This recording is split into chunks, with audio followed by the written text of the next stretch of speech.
स्वरस्वामिनी आशा भोसले काळाच्या पडद्याआड गेलेल्या आहेत. अष्टपैलू सुरांचा 7 दशकांचा प्रवास थांबलाय. आशाताईंच्या पार्थिवावर दुपारी अंत्यसंस्कार केले जातील. शासकीय इतमामात त्यांच्यावर अंत्यसंस्कार केले जाणार आहेत. सकाळी 11 ते दुपारी 2 पर्यंत पार्थिव अंत्यदर्शनासाठी ठेवलं जाईल. दैवी स्वरांचं चांदणं पेरून 7 दशकांहून अधिक काळ रसिकांच्या मनावर अधिराज्य गाजवणाऱ्या अलौकिक प्रतिभेच्या महान गायिका आशा भोसले यांचं निधन झालं. वयाच्या 92व्या वर्षी त्यांनी अखेरचा श्वास घेतलेला आहे. मुंबईतील ब्रीच कँडी रुग्णालयात उपचारादरम्यान आशा भोसलेंचं निधन झालं.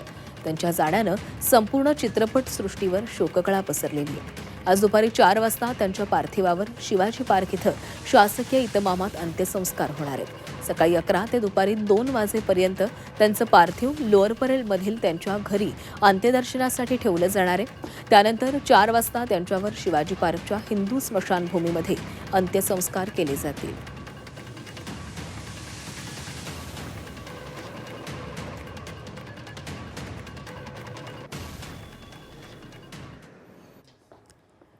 आणि आपल्यासोबत जोडले गेलेले आहेत आमचे प्रतिनिधी सीमा आढे. सीमा, आज आशाताईंच्या पार्थिवावर अंत्यसंस्कार केले जाणार आहेत. कालपासूनच खरं तर अनेक सिनेसृष्टीतील दिग्गज अभिनेत्यांनी असतील किंवा राजकीय नेत्यांनी असतील त्यांचं अंत्यदर्शन घेतलेलं आहे.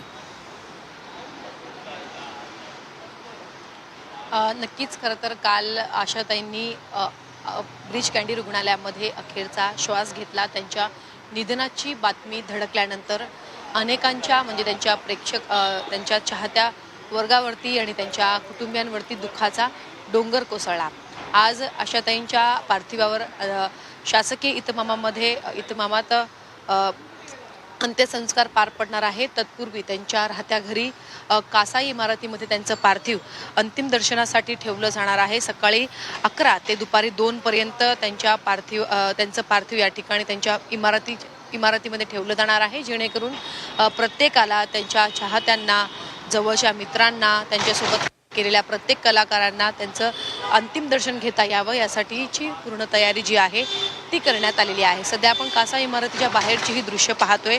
काही वेळामध्ये या ठिकाणी आपल्याला चाहत्यांची, कलाकारांची, राजकीय नेत्यांची गर्दी जी आहे ती पाहायला मिळणार आहे.